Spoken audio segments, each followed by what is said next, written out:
Railway കോളനിയും അതുപോലെ തന്നെ റെയിൽവേയുടെ ഭാഗമായിട്ടുള്ള ഭൂമിയുമെല്ലാം അദാനി ഗ്രൂപ്പിന് എഴുതി നൽകാൻ പോകുന്നതിനെതിരെ വലിയ തരത്തിലുള്ള പ്രതിഷേധം സംഘടിപ്പിച്ചതിന് ശേഷമാണ് കേന്ദ്ര സർക്കാരിനെതിരായ ഈ പോരാട്ടത്തിൽ അണിചേരാൻ ഇവരിവിടെ എത്തിയിട്ടുള്ളത്. ഇവരോട് തന്നെ നമുക്ക് ചോദിക്കാം, എങ്ങനെയാണ് കോമ്രേഡ് ഈ സമരത്തിലേക്ക് എത്താൻ ഉള്ള ഒരു കാരണം? നിങ്ങളുടെ നാട്ടിലും ഇത്തരത്തിലുള്ള കേന്ദ്ര സർക്കാരിന്റെ ഭാഗത്തു നിന്നുള്ള വലിയ തരത്തിലുള്ള ഇടപെടൽ നടക്കുന്നു എന്നാണ് മനസ്സിലാക്കുന്നത്. இந்தியாவினுடைய முதுகெலும்பா இருக்கக்கூடிய ஏழைகளுடைய முதுகெலும்பா இருக்கக்கூடிய பொதுத்துறை நிறுவனத்தை இந்த மோடி அரசாங்கம் தனியாருக்கு விற்கிது. அதில் எங்கள் மாவட்டத்தில் உள்ள மதுரையில் உள்ள ரயில்வே கிரவுண்டு கிட்டத்தட்ட 40 ஏக்கர் உள்ள இந்த ரயில்வே கிரவுண்டை கிட்டத்தட்ட இதனுடைய மதிப்பு 1200 கோடி. இதை தனியாருக்கு விற்கிற நிலைமை இருக்கு.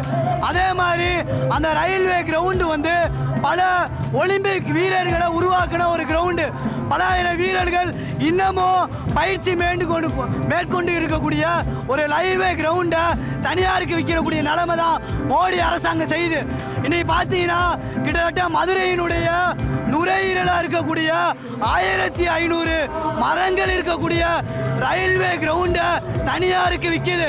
இன்னைக்கு நடக்கக்கூடிய காசர்கோடு முதல் திருவனந்தபுரம் நடக்கக்கூடிய இந்த சங்கிலி மனித சங்கிலி போராட்டத்திற்கு மதுரையினுடைய டிஒஎஃப்ஐ முழு ஆதரவு தருது.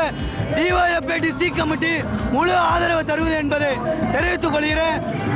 அதுக்கடுத்து மதுரையில் ஒரு தொடர் வலுவான போராட்டத்தை கையெழுத்து இயக்கத்தை நடத்தி கொண்டிருக்கிறோம். அதில் நாங்கள் இதில் கலந்து கொண்டிருக்கிறோம்.